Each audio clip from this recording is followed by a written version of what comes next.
Cigarettes are like potato chips. You can't have just one. Cigarettes are like the old Lay's potato chips commercial with the slogan, "Betcha can't eat just one." In the original commercial, former NBA stars Kareem Abdul-Jabbar and Larry Bird were hanging out in a basketball gym with Kareem eating out of a bag of Lay's potato chips. Kareem made a bet with Larry that he couldn't eat just one potato chip. Larry ate one chip and of course wanted more, and he lost the bet. At the end of the commercial, he walked alongside Kareem, sporting a bald head, having lost his hair in the wager. After you quit smoking, the "you can't have just one" principle applies as well. Just like a bag of potato chips, as an ex-smoker, it's very difficult to have just one single cigarette and stop yourself from having more. For the majority of quitters, it's unrealistic to be a part-time smoker and limit yourself to the occasional cigarette here and there. Whether it's one cigarette or one potato chip, your mind and body will crave more and more and more and more. Potato chips are addictive too.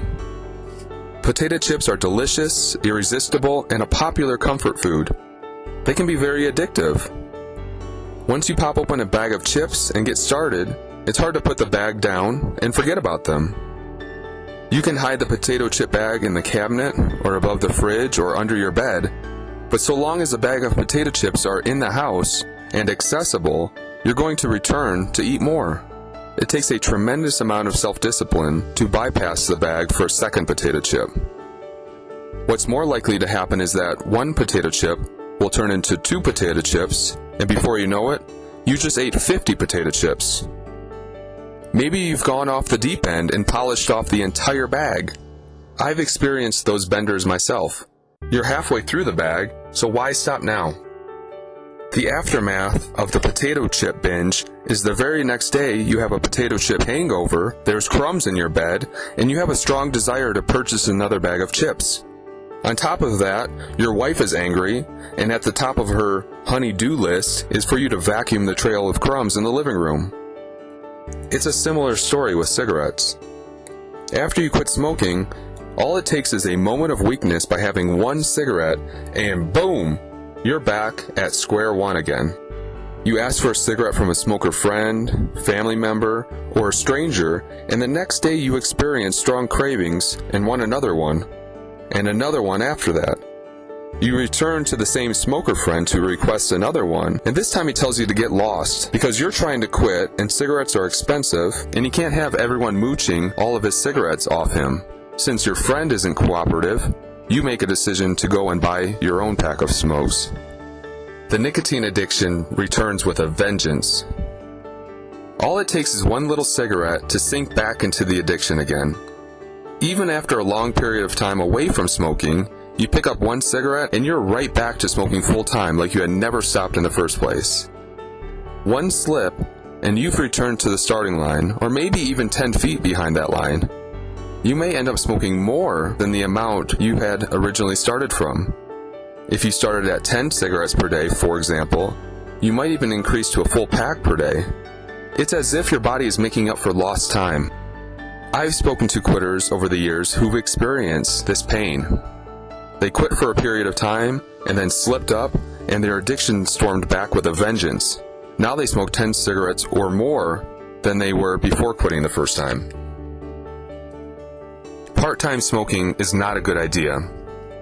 Some quitters falsely believe they can be a social smoker and only smoke on the weekends when they're out drinking and having a good time with friends. It's common for some smokers to start off smoking part-time in college. Over the years, unfortunately, the weekend smoking starts to grow into everyday smoking. Limiting your smoking to Saturday nights might be achievable for a brief period of time when you're in college, but this won't work for the long term. Once college is over, the smoking starts to expand from the weekends into the weekdays. In addition to smoking at nights on the weekends, you start having one with coffee, then another one after meals, and yet another one before bed. As your responsibilities and stress escalate, so does the smoking addiction. The realities of life settle in, and your smoking becomes a part of your regular routine. Before you know it, the addiction has grown like weeds in a garden, and now you're hooked. You can't buy individual cigarettes at the store when you're working to quit. Back in the early 90s, if you were trying to quit smoking and didn't want to buy a full pack of cigarettes, you could walk into a gas station or a convenience store and buy single cigarettes. These were sometimes called single sticks. The United States Food and Drug Administration put a stop to this years ago. The concern was that it would contribute to an easier path for young people to get started. Over the years, I've heard stories from quitters about rogue bars that would skate around this rule and sell single cigarettes. In some bigger cities where there's a lot of foot traffic, shady entrepreneurs sell single cigarettes to passerbys walking down the street. This is rare and illegal, but this sort of thing happens in small pockets of America. In most places in the United States, you can't purchase single cigarettes anymore. Since single cigarettes aren't for sale, what's more likely to happen after buying or bumming one cigarette off another smoker is you experience a craving for another one. Maybe that other smoker friend, family member, coworker isn't around or isn't cooperating, so you break down and go and purchase a full pack of cigarettes for yourself. Since each pack of cigarettes contains 20 smokes, after smoking one cigarette, you're left with another 19 in the pack. That unfinished pack of cigarettes is now on top of your dresser or your kitchen table. What are you going to do with the rest of that pack? You have a choice to make, but because you're addicted, you're more likely to smoke another one. That one turns into two turns into three, and you can't find yourself flushing the rest of the pack down the toilet, so you keep on smoking. Before you know it, you finish the entire pack, and now the addiction has reared its ugly head again, and your body is crying out for more and more and more. One is too many, and 1,000 is not enough. Just as cigarettes are a lot like potato chips, the nicotine addiction is oftentimes compared to alcohol. There's a teaching in Alcoholics Anonymous that says, one is too many and 1,000 is not enough. I've heard from quitters over the years who stopped drinking alcohol earlier in their life, and when it was time to quit smoking, they incorporated this exact same principle into their quit smoking plan. There's a lot of similarities between these two addictions as well. Here's some testimonial statements from other quitters on the "I can't have just one" topic. I'm one puff away from a pack a day. If I don't have that first one, I don't have to worry about that second one. I learned from a previous quit that I can't say one won't hurt, because one does hurt. One hurts very badly. All it takes is one moment of weakness. One cigarette can destroy everything I've got going on here. I learned from the past that I can't have just one cigarette. I'm tired of quitting, and I don't want to make that same mistake again. I used to have an emergency pack of cigarettes hidden in the garage. If my nerves would get shot, I'd go out there and have one. I can't do that anymore. I'll probably have the urge to smoke as long as I live, and I'm okay with that. I'd rather be an ex-smoker with the occasional urge instead of a smoker who has to deal with cravings to smoke every day. Here's 3 things to be mindful of after you quit smoking to help you avoid having one cigarette. Number 1, other smokers. Your relationship with other smokers will change after you quit smoking. Ask yourself, how supportive are your friends? If you asked your friend for a cigarette, what would they say? Would they give you the tough love treatment and say no? Or would they offer you one from their pack? Do you need to avoid other smokers altogether? Some smokers in your life might be uncomfortable with the idea that you're trying to quit and work to sabotage the positive change you want to make for yourself. Your previous smoking companion may feel threatened by your quit and miss smoking with you. Be careful around other smokers like this, because they can contribute to you slipping up and having one. It might not be a bad idea to avoid other smokers early on in your quit process. On the other hand, if you decide you're not going to avoid other smokers in your life, prepare yourself to assertively say no if they try to offer you one. Keep a substitute, like a straw, toothpick, or even some nicotine lozenges, readily available in case you experience a strong desire to ask for one. Number 2, alcohol. Alcohol is a big contributor to letting your guard down and having one cigarette. Alcohol and cigarettes are like peanut butter and jelly. They complement each other very well. Under the influence of alcohol, with lowered inhibitions, it's easier to fall into thinking that it's okay to have one cigarette. It takes a lot of self-control in those situations to stop yourself from asking another smoker for a cigarette. If alcohol is a trigger for your smoking, you need to put some thought into what you're going to do differently in the future. After you quit smoking, it may help to avoid alcohol for a period of time. Maybe even for several weeks or months, you'll need to stop drinking altogether. When you decide you're ready to consume alcohol again, ease yourself back into drinking. The first time, it may be a good idea to limit your drinking to one adult beverage on your own in the safe place of your home. The next time you have a drink, increase your consumption to 2 beers and ask yourself, how strong is your desire to smoke with that adult beverage? Rate the cravings you experience on a scale of 1 to 10. If the cravings are 5 or higher, it may be time to adjust your consumption level and/or quit plan.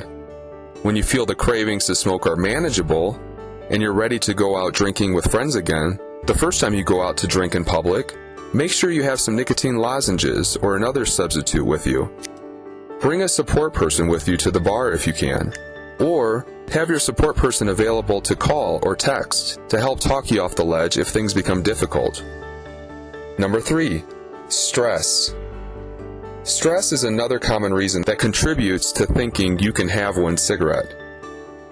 You want some relief from a bad day and either ask for a cigarette from another smoker, or you go and purchase your own pack. Or, when you're really desperate, you pick up half-finished cigarettes off the ground or out of an old ashtray. You experience a bad day and foolishly return to your old crutch. It's just going to take that one cigarette and that'll be it, is how the addict side of the brain rationalizes this behavior. Thinking one won't hurt is not very smart, and it's the addiction that tricks you into thinking in this manner. That's why it's critical to develop new and healthy strategies for managing stress after you quit that don't include reaching for a smoke. In the absence of healthy and productive ways of blowing off steam when you're stressed, you expose yourself to the possibility of a slip. Finding outlets for stress looks different for everyone. Physical activity is a popular stress buster. That may include going to the gym and lifting weights, walking, running, swimming, bike riding, or unleashing your fists on a punching bag. Whatever exercise activity works for you to release stress, engage in that as much as you can.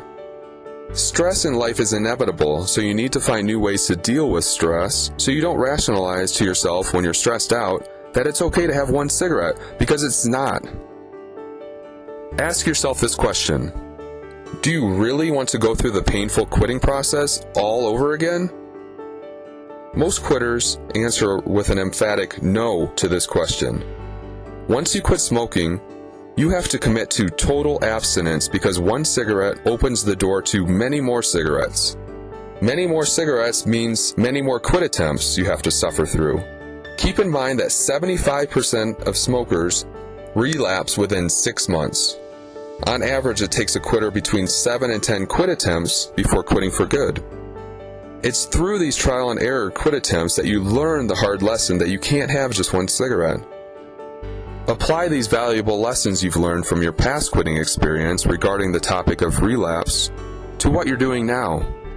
It's very easy to fall back into smoking, no matter how long of a period of time you've abstained from smoking. All it takes is one stupid little cigarette to get started again. Quitting smoking is simply not a fun process. Quitting smoking is no one's idea of a good time. The painful withdrawal symptoms, the irritability, headaches, mood swings, sleepless nights, unrelenting cravings, etc. These withdrawals are the exact opposite of a good time. Quitting over and over again is like sitting through an awful movie time and time again. Who wants to sit through the same terrible horror movie for the 10th or 20th time? You've already seen that movie. You can write the damn movie yourself. It didn't earn great reviews, let alone win an Oscar award, so it doesn't warrant multiple viewings. Going through the quit process repeatedly might feel like quitting smoking Groundhog Day at times, so if you really don't want to suffer through the painful quit experience, over and over and over again, remember these 5 very important words. You can't have just one. Summary. At the end of the day, it's unrealistic to expect to be a part-time or temporary smoker. The addiction is too strong and will end up defeating you. After you quit, it's important to never let the newness of your quit wear off. Keep your quit fresh and remain hyper-motivated and focused on why quitting smoking is important to you. Cultivate your inner self-discipline and stay hyper-vigilant in high-risk situations. Keep your guard up around other smokers, especially when you're out having drinks with friends. After you quit, don't allow yourself to smoke even one single cigarette, no matter how hard life gets. Don't allow yourself any slips. If you do slip up and have one cigarette, pick yourself up, dust yourself off, and renew your commitment to not allow that to happen again. It's important to be smart about your maintenance plan and have awareness of what can trigger you to slip into the foolish thinking that you can have just one. It doesn't take much to fall right back into the addiction, so total abstinence is the smarter and safer way to go. Bottom line, cigarettes have a lot in common with potato chips. Just like potato chips, you can't have just one. Don't ever take that bet and think you can have just one cigarette. Just like Larry Bird in the Lay's potato chips commercial, you're going to lose. Questions. Do you agree that cigarettes are a lot like potato chips? Have you ever been able to limit yourself to just one cigarette? What's your opinion on this topic? Also, what's your favorite kind of potato chips? My favorite are Boulder Canyon's malt vinegar and sea salt. They're the best. Please share your experience. I'd love to hear from you.